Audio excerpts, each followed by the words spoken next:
ಸಣ್ಣ ನೇಕಾರರೆಲ್ಲರೂ ಕೂಡ ಅವರ ನೇಕಾರ ವೃತ್ತಿಯನ್ನ ಬಿಟ್ಟು ಹೊಟ್ಟೆ ಮೇಲೆ ತಣ್ಣೀರು ಬಟ್ಟೆ ಇಟ್ಕೊಳ್ಳುವಂತ ಪರಿಸ್ಥಿತಿ ಇವತ್ತು ನಾವು ಕಾಣ್ತಾ ಇದ್ದೇವೆ ಅಧ್ಯಕ್ಷ. ಯಾಕೆ ಅಂತಂದ್ರೆ 2023 ಏಪ್ರಿಲ್ಗಿಂತ ಮುಂಚೆ 1 ರಿಂದ 20 ಯೂನಿಟ್ ವರೆಗೆ ಇರ್ತಕ್ಕಂಥ HP ವರೆಗೆ ಇರ್ತಕ್ಕಂಥ ನೇಕಾರ ಬಿಲ್ ಅನ್ನ ₹1.25 ಅಂತ ಇತ್ತು ಅಧ್ಯಕ್ಷ. ಆದ್ರೆ ಅದನ್ನ ಏಪ್ರಿಲ್ 23ರಿಂದ ಮೇ 23ರವರೆಗೆ ಇಲ್ಲಿ ಉತ್ತರದಲ್ಲೂ ಕೂಡ ಕೊಟ್ಟಿದ್ದಾರೆ ಅಧ್ಯಕ್ಷ. 20/10/23ರಲ್ಲಿ ಕೆಳಗಂಡಂತೆ ಆದೇಶ ಹೊರಡಿಸಲಾಗಿದೆ ಅಂತ ಹೇಳಿ ಕೊಟ್ಟಿದ್ದಾರೆ. ರಾಜ್ಯ 80% ಸಣ್ಣ ಪ್ರಮಾಣದ ನೇಕಾರರಿಗೆ ಅನುಕೂಲವಾಗಿರುವುದರಿಂದ 10 HP ವರೆಗೂ ವಿದ್ಯುತ್ ಸಂಪರ್ಕ ಮತ್ತು ಹೊಂದಿರುವಂತಹ ನೇಕಾರರಿಗೆ ಆ ಒಂದು ಬಿಲ್ಲಿನ ಜೊತೆಗೆ energy charges, fixed charges, field adjustment charges ಮತ್ತು ಟ್ಯಾಕ್ಸ್ ಇದೆಲ್ಲ ಸೇರಿಸ್ಬಿಟ್ಟು ಇವತ್ತು 10 ರಿಂದ 20 HP ವರೆಗೆ ವಿದ್ಯುತ್ ಸಂಪರ್ಕ ಹೊಂದಿರುವಂತ ಇವರಿಗೆ 1.25 ಘಟಕ ಒಂದರಂತೆ ಮಾಸಿಕ ಬಿಲ್ ಅನ್ನ ತಗೋತಾ ಇದೀವಿ ಅನ್ನುವಂತ ಉತ್ತರ ಕೊಟ್ಟಿದ್ದಾರೆ ಅಧ್ಯಕ್ಷ. ಆದ್ರೆ ಇವತ್ತು ರಿಯಲ್ ನಾವು ಅಲ್ಲಿ ನೋಡಿದಾಗ ಅಲ್ಲಿ ಇರ್ತಕ್ಕಂಥ 1.25 ಬದಲಾಗಿ 23 ಮೇದಿಂದ ಅದು ₹11 ತರ ಈಗಾಗಲೇ ಶುಲ್ಕ ಅವರು ತಗೊಳ್ಳುವಂಥದ್ದನ್ನ ಮಾಡ್ತಾ ಇದ್ದಾರೆ ಅಧ್ಯಕ್ಷ. ಹಾಗಾಗಿ ಇವತ್ತು ನೇಕಾರರು ಅನೇಕ ಹೋರಾಟ ಮಾಡಿದ್ರು. ಇಲ್ಲಿ ಉತ್ತರದಲ್ಲೂ ಕೂಡ ಕೊಟ್ಟಿದ್ದಾರೆ.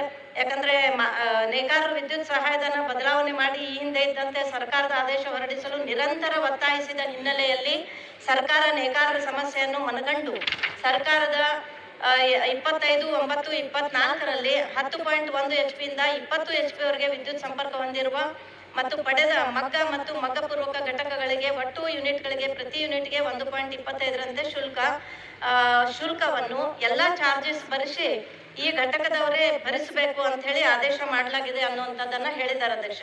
ಆದ್ರೆ 1 ರಿಂದ 20 HP ವರೆಗೆ ಇರ್ತಕ್ಕಂಥ ಅತಿ ಬಡ ನೇಕಾರರಿದ್ದಾರೆ ಅಧ್ಯಕ್ಷ. ಅವರಿಗೆ 1.25 ಅಂತ ಅವ್ರು ತುಂಬೋದಿಕ್ಕೆ ರೆಡಿ ಇದ್ದಾರೆ, ತುಂಬತಾನೆ ಬಂದಿದ್ದಾರೆ. ಆದ್ರೂ ಕೂಡ ಇದರಲ್ಲಿ ಎಲ್ಲಾ ಟ್ಯಾಕ್ಸ್ ಮತ್ತು ದಂಡ ಹಾಕಿ ಈಗಾಗಲೇ ಇಡೀ ಕರ್ನಾಟಕ ನೋಡಿದ್ರೆ 20 ಕೋಟಿ ಮತ್ತು ನನ್ನ ಕ್ಷೇತ್ರದಲ್ಲಿ ನೋಡಿದ್ರೆ 10 ಕೋಟಿ ಈ ರೀತಿ ಒಂದು ಭಾರ ನೇಕಾರ ಮೇಲೆ ಆಗ್ತಾ ಇದೆ ಅಧ್ಯಕ್ಷ. ಮತ್ತು ಅದಕ್ಕೆ ನಾನು ಸಚಿವರಲ್ಲಿ ವಿನಂತಿ ಮಾಡ್ಕೊತಾ ಇದ್ದೇನೆ, ಇವರೆಲ್ಲರೂ ಬಡತನದ ನೇಕಾರರಿದ್ದಾರೆ ಮತ್ತು ಇದು ಬಿಲ್ ಕಟ್ಟಿಲ್ಲ ಅಂತ ಹೇಳಿ ಹೆಸ್ಕಾಂನವ್ರು ಬಂದು ಅವರು ಎಲೆಕ್ಟ್ರಿಸಿಟಿ ಕಟ್ ಮಾಡಿದ್ದಾರೆ ಅಧ್ಯಕ್ಷ. ಹಾಗಾಗಿ ನಾವು ಕೂಡ ಎಲ್ಲರಲ್ಲೂ ಅಧಿಕಾರಿಗಳಲ್ಲಿ ಮನವಿ ಮಾಡ್ಕೊಂಡಿದ್ದೀವಿ, ನೇಕಾರರಂತೂ ಗೋಳು ನೋಡಕ್ ಆಗ್ತಾ ಇಲ್ಲ ಅಧ್ಯಕ್ಷ. ಹಾಗಾಗಿ ನಾನು ದಯವಿಟ್ಟು ಸಚಿವರಲ್ಲಿ ವಿನಂತಿ ಮಾಡ್ಕೊತಾ ಇದ್ದೇನೆ, ಈ ಒಂದು ಇಡೀ ಕರ್ನಾಟಕದ 20 ಕೋಟಿ ಇದು ನಿಮ್ಮ ಸರ್ಕಾರಕ್ಕೆ ಏನು ಬಹಳ ದೊಡ್ಡ ಅಮೌಂಟ್ ಅಲ್ಲ, ಅದನ್ನ ಮನ್ನಾ ಮಾಡಿ ಆ ಬಡ ನೇಕಾರರಿಗೆ ಒಂದು ಜೀವದಾನ ಕೊಡಬೇಕು ಅನ್ನುವಂತ ಒಂದು ವಿನಂತಿಯನ್ನ ಮಾಡ್ತೇನೆ ಅಧ್ಯಕ್ಷ. ಹಾಗಾಗಿ ಸಚಿವರು ಇದಕ್ಕೆ ಸ್ಪಂದಿಸ್ತಾರೆ ಅಂತಕ್ಕಂತ ಒಂದು ವಿಶ್ವಾಸವನ್ನ ವ್ಯಕ್ತಪಡಿಸಿ ಅವರನ್ನು ಸ್ಪಂದಿಸಬೇಕು ಅಂತ ತಮ್ಮ ಮೂಲಕ ಕೇಳ್ಕೊತಾ ಇದ್ದೇನೆ ಅಧ್ಯಕ್ಷ. ಸನ್ಮಾನ್ಯ ಅಧ್ಯಕ್ಷ,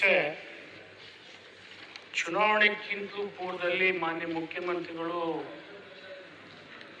ನಮ್ಮ ಮ್ಯಾನಿಫೆಸ್ಟೋನಲ್ಲೇ ಹೇಳಿದ್ರು 1 ರಿಂದ 10 HP ವರೆಗೆ ನಾವು ನಮ್ಮ ಸರ್ಕಾರ ಬಂದ ಮೇಲೆ ಕೊಡ್ತೀವಿ ಅಂತ ಹೇಳಿ.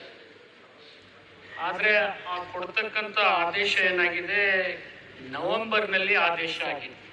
ಆ ಮೇಗಿಂತಲೂ ಪೂರ್ವದಿಂದ ಮತ್ತು ನವೆಂಬರ್ವರೆಗೆ ಇರ್ತಕ್ಕಂಥ ಜನರೇನಿದ್ದಾರೆ ಆ ಬಿಲ್ಲನ್ನು ಅವರೇ ಭರಿಸ್ಬೇಕು. ಕೇವಲ 20 ಅಥವಾ 30 ಕೋಟಿ ಅಷ್ಟೇ ಅಲ್ಲ ಮೇಡಮ್, 120 ಕೋಟಿ ಮನ್ನಾ ಮಾಡ್ತಾ ಇದ್ದೀವಿ ನಮ್ಮ ಸರ್ಕಾರದಿಂದ 1 ರಿಂದ 10 HP ವರೆಗೆ.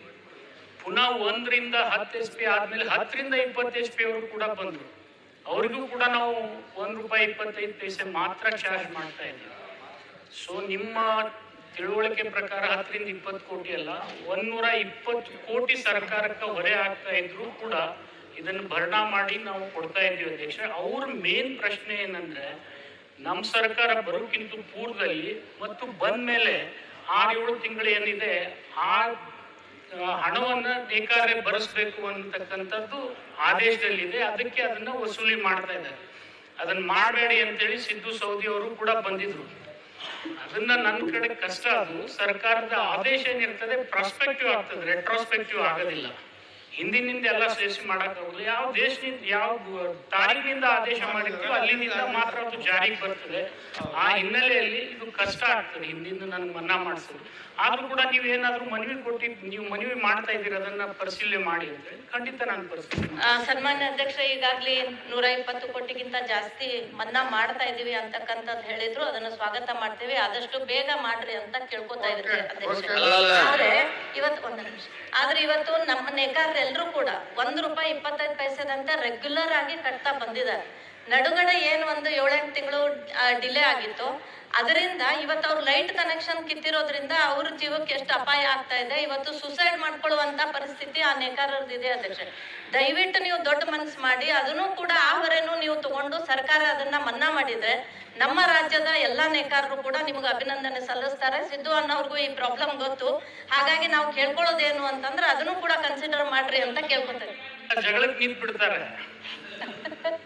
ಹಂಗಾಗೋದಿಲ್ಲ ಅದು. ಸ್ವಲ್ಪ ನೀವು ಕುತ್ಕೊಳ್ ಸರ್, ತಮ್ದಲ್ಲ ಅವ್ರದ್ದೇ ಇದೆ, ನಿಮ್ದು ಇದು ಇದೆ ಅನ್ನೋದು ನನ್ಗೆ ಗೊತ್ತಿದೆ. ನಾನೇನ್ ಹೇಳ್ತಾ ಇದ್ದೀನಿ,